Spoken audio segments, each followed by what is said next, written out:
great state of Arkansas just passed a bill allowing healthcare providers or insurers to deny care or coverage of care if that denial prevents conflicts with their religious beliefs. In other words, this gives individuals the right to deny care to people just because they're hateful enough to do something like that. That's really what this is about. That's what this is about, okay? Nothing else. SB 289, also known as the Medical Ethics and Diversity Act, it's neither ethical nor in favor of diversity, is a bill that would allow healthcare institutions and providers to refuse care based on religious, moral, or ethical objections, even when medically necessary, except in emergency situations. On Friday, it was signed into law by Arkansas Governor Asa Hutchinson. So this is the lie that we hear from culture warriors on the right about how religious people, specifically Christians, they don't care about other religious people, but specifically Christians are persecuted in this country. And the way that they're persecuted is that people expect them to do their jobs, even if they're providing a service to people that are gay, bisexual, transgender, people of color, whatever it is, right? You don't get to cite your religion as the reason, or your morality. Your morality? Oh, you think it's moral to be an insurer who denies coverage to someone because they're gay? That's the moral thing to do? I'm sorry, I'm sick of these people. I'm sick of it. And if you don't want to do your job, there are plenty of people out there who would probably love to take it from you. Plenty of people who are looking for employment, who don't have hatred in their hearts, who aren't led by the hatred in their hearts, and are willing to do what's right in providing care for people, okay? Don't use your so-called morality as an excuse to be a hateful little shit. I'm so tired of these arguments. And look, I don't discriminate, okay? If you're Muslim and you don't want to handle pork products, then don't work as a cash register at a grocery store. I'm sorry. Like if it's something harmless, like I remember we did a story years and years ago about a Muslim employee at Abercrombie and Fitch, and she wears a headdress. And Abercrombie and Fitch was like, no, we don't want you to wear a headdress. You have to take it off in order to be employed here. See, that's a harmless thing. The fact that she's wearing a headdress, I would argue in that case, her religious beliefs are more important than a ridiculous uniform at a heavily perfumed store in the mall. Okay, that's my argument. But when it comes to actual fundamental healthcare, you don't get to deny coverage to people because you don't agree with their lifestyle. Okay, you just don't. You don't.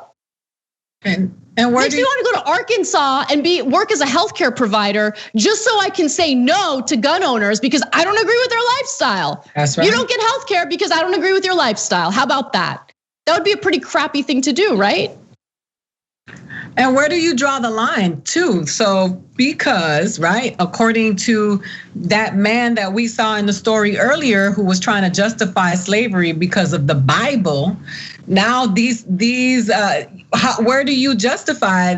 Where do you draw the line? What if these people think that Black people are inferior because the Bible says so, because the Bible justifies slavery and says that the curse of Ham when it comes to people? I mean, you can justify just about anything with these religious books. And so when you hear people, it's amazing to me that these people are the ones that are feeding the rhetoric that America is becoming socialist or communist and dystopian, as Dum Dum said in his tweet. But the thing is that these are the people now that this is the problem with oppression. It's oppression when you have the power to affect someone's livelihood, someone's well-being with your beliefs, because you can be a bigot all day long and you may not like gay people and not approve of their lifestyle, and that's your prerogative. But the fact that you have the opportunity to deny someone, something that insurance and healthcare, that's the kind of stuff we should be worried about, right? Mm-hmm. And we're still focusing on the fact that people want to be called pansexual because it makes them feel uncomfortable. It's just, we got some problems. We're going the other way and we're going fast. We live in a country where you're allowed to have your religious beliefs. And I think that's great. I agree with that. As an atheist who does not believe in organized religion, doesn't matter. I think it's important for people to be able to carry out their faith.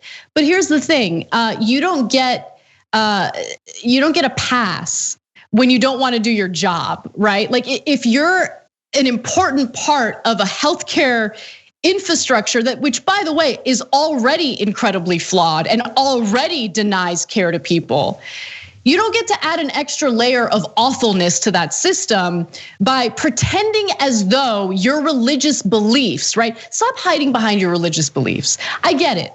You're scared of things you don't understand. And so you want to carry out cruel acts against people just because you disagree with their life. But I would argue that what's actually immoral is letting someone suffer when you're in a position of power and you can actually provide care for them. Letting someone suffer because their personal life is something you disagree with. It's none of your goddamn business what that person does in their personal life. None of your goddamn business. Just like it's none of our goddamn business how you pray, where you pray. I don't care. I don't care what happens in anyone's personal life if it has no negative impact on others. Don't care if it has no negative impact on me and my life, okay? We're supposed to live in a country where freedom, like we hear about freedom all the time. What freedom? What freedom? You have these right wingers who are like, oh, we don't agree with big government. We don't like big government. We want to be all up inside your vagina and tell you what you can do with it, but we don't like big government. Yeah. Disgusting, pathetic goons who, this is what they do. You think Asa Hutchinson actually gives a crap? You think that these right-wing lawmakers in Arkansas actually give a crap about people's religious beliefs? No, they're losers who don't want to do anything to improve their constituents' lives materially. And so what can they do to give people the illusion of actually working on their behalf? Oh, let's pretend like we're protecting their religion. They're doing nothing for you. Nothing. They're doing nothing for you. Wake up and realize that. Anyway, I'm just so sick of it. I'm so sick of it. I understand. And imagine having to be the people who have to live in that skin. You know what I mean? And you are talking about the discrimination against a group of people who get up every day, right? They go to work every day, they pay their taxes. Them themselves are the insurance people. They themselves are the healthcare providers. They themselves are the teachers. And they have to deal with an extra layer of persecution based on their personal lives because their personal lives become part of their identity, whereas straight people have the privilege of that doesn't come up. People don't identify you by your gender. They never say, who, straight Anna? Oh yeah, I like straight Anna from the TYT. They don't say straight Ida. Oh, straight Ida is cool. But they do say, are you talking about the lesbian or the gay guy or the trans person? And I just think that I'm tired of it too. I was raised by a gay man who was killed in a hate crime. And so the microaggressions are just as impactful. His case was extreme because he was physically murdered. He was physically beat to death. But those are the things that he had to deal with his whole life. And I just think it's just gross. And I think that you said it. The people who say they don't want the government involved in our business want to be involved in our business. Thanks for watching The Young Turks. Really appreciate it. Another way to show support is through YouTube memberships. You'll get to interact with us more. There's live chat emojis, badges. You've got emojis of me, Anna, John, JR. So those are super fun. But you also get playback of our exclusive member-only shows and specials right after they air. So all of that, all you gotta do is click that join button right underneath the video. Thank you.